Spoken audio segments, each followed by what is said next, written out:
Hey Ella, Hi, how are how's it going? you? Nice to see you.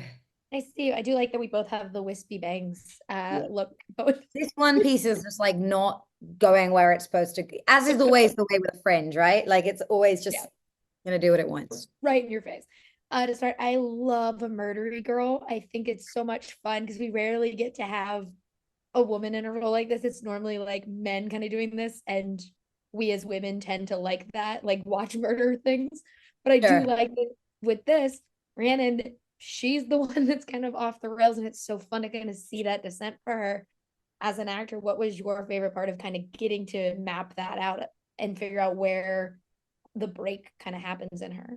Yeah. It was challenging because there's so many different things at play. It's a story about childhood trauma, is where it all starts. It's a story about, in a way, if you take away the murders, it's a coming of age story. It's about somebody who finds their voice and grows up and has all of those firsts that they never got to have. The first that most of us have had at 27 years old. Mhm. Um, it's a story about grief and loss, and how you process that. And so it does feel kind of overwhelming when you look at it like that. And I was lucky enough to be able to work with the most talented producers, writers, and director who we all got together, put our heads together, and really mapped out beat by beat what her this trajectory across the entire season would look like. Um, I think, yeah, that was my answer. Yeah. Well, I love it because now you've done the cannibals. Now you've done you did the apocalypse. Now you're doing murder. It's just like you're just like marking off all of the like weird Oh, things that people kind of want to what are the consider. neighbors gonna say? But I do love, like you said, she's having these first, and it's weirdly cute that like this boy is nice to her at her job, and her first gut Yeah. reaction is to maybe try and kill him. And I'm like, girl, what are you doing? But she doesn't really have the social skills to talk to people because of what happened to her in school and all that kind of stuff.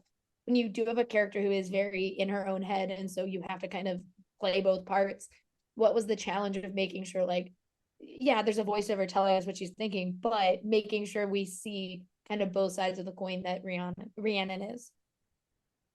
That's a good question. I think one of the challenges of of telling the story. Look, it was necessary to tell this story from Rhiannon's perspective, to sell a female serial killer where people will obviously naturally everybody have these subconscious biases or perhaps resistance or judgments because she's a woman and we're supposed to behave and act a certain way. It's harder to relate to a female serial killer than a male serial killer, I think, as well. It's important that you're in Rhiannon's head in order to make the audience feel so conflicted and empathize with her and relate to her emotions, but not her actions. You really have to make sure that character is so authentic. You have to bring the audience inside her mind. That's very hard to do when the character is as lonely as Rhiannon, because Mm-hmm. she's not talking to anybody. She's, not being noticed. She's invisible. And so we were kind of challenged in that way of how to get you inside her head. That's where the kill list really came in handy. Because you got to, like you say, get a little bit of her insides on the outside early on, let people know who she is. And also to let you know not to underestimate her. I've said this before, but the thing about quiet people is it's not that they haven't got anything to say, it's that no one's listening.